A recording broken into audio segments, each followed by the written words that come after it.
Hello വിവോസ് ഇന്ന് 24th April. അപ്പൊ ഇന്ന് ഞാൻ കൊണ്ടുവന്നിരിക്കുന്ന നിഫ്റ്റി ബാങ്ക് നിഫ്റ്റി ആൻഡ് സെൻസസിന്റെ മോർണിംഗ് പെർഫോമൻസ് ആണ്.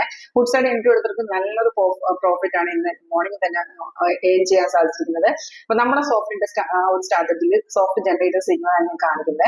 അപ്പൊ സ്ട്രാറ്റജി പഠിക്കാൻ താല്പര്യമുണ്ടെങ്കിൽ കോൺടാക്ട് ചെയ്ത ഈ നമ്പറിൽ ഫസ്റ്റ് ഞാൻ ബാങ്ക് നിഫ്റ്റി കാണിച്ചത്. ബാങ്ക് നിഫ്റ്റി മോർണിംഗിൽ ഒരു ബൈ വന്നിട്ടുണ്ടായിരുന്നു, പക്ഷെ കൺഫേം അല്ലായിരുന്നു. പിന്നെ നമുക്കൊരു ബൈ സെൽ എൻട്രി വന്നിട്ടുണ്ട്. ആ സെല്ലിന്റെ ഡീറ്റെയിൽസ് ആണ് വേണ്ടി കിടക്കുന്നത്. 56,069 9.35 വന്ന ട്രേഡ് ആണ്. അതിപ്പോൾ 100 പോയിന്റ് ഇറങ്ങി നിൽക്കുവാണ്. അപ്പം പുട്ട് ഓപ്ഷൻ അവിടെ എടുത്തത് നല്ലൊരു പ്രോഫിറ്റ് ഉണ്ടാക്കിയാൽ സാധിച്ചിട്ടുണ്ട്. അതുപോലെ നിങ്ങൾ ഓപ്ഷൻ സെല്ലർ ആണെന്നുണ്ടെങ്കിൽ ഡയറക്റ്റ് ഇതിന്റെ ഹോൾസെയിൽ എൻട്രി എടുക്കാവുന്നതാണ്. നമുക്ക് അതിന്റെ ചാർട്ടിനകത്ത് അവൈലബിൾ ആണ്. ഇപ്പൊ അത് കണ്ടിന്യൂഷനിലാണ്. ഇനി നിഫ്റ്റി നോക്കുകയാണെങ്കിൽ പ്രീവിയസ് ഡേയുടെ ഒരു കണ്ടിന്യൂഷൻ മാർക്കറ്റ് ആയിരുന്നു. കണ്ടിന്യൂഷൻ ട്രെൻഡിൽ എങ്ങനെ ട്രേഡ് എടുക്കണം നമ്മൾ പല വീഡിയോസിൽ പറയുന്നുണ്ട്. നമ്മൾ കണ്ടിന്യൂഷൻ ട്രെൻഡ് ആണെന്നുണ്ടെങ്കിൽ ഇൻട്രാഡേ തന്നെ സപ്പോർട്ടിന് എടുക്കുന്നുണ്ടോ നോക്കുക. ഈ ബ്ലൂ സ്റ്റാർ ആണ് സപ്പോർട്ട്. രാവിലെ തന്നെ സപ്പോർട്ട് ബ്രേക്ക് ചെയ്താണ് മാർക്കറ്റ് വന്നത്.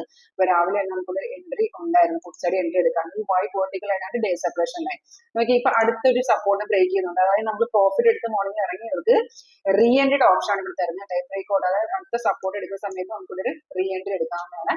സെൻസസിലോട്ട് മാറുകയാണെങ്കിൽ സെൻസസും സെയിം ലൈക്ക് നിഫ്റ്റി നോക്കിയാൽ രാവിലെ തന്നെ സപ്പോർട്ട് എടുത്തിട്ട് ഇറങ്ങി വന്ന് അടുത്തൊരു എൻട്രി ഇവിടെ ഉണ്ട് കേട്ടോ. അതായത് മോർണിംഗ് നിങ്ങൾ പ്രോഫിറ്റ് വന്നവർക്ക് റീ എൻട്രി ഇവിടെ എടുക്കാവുന്നതാണ്. അപ്പൊ ഇത് നിങ്ങൾക്ക് താല്പര്യം ഉണ്ടെങ്കിൽ ഈ നമ്പറിൽ കോൺടാക്ട് ചെയ്താൽ മതി.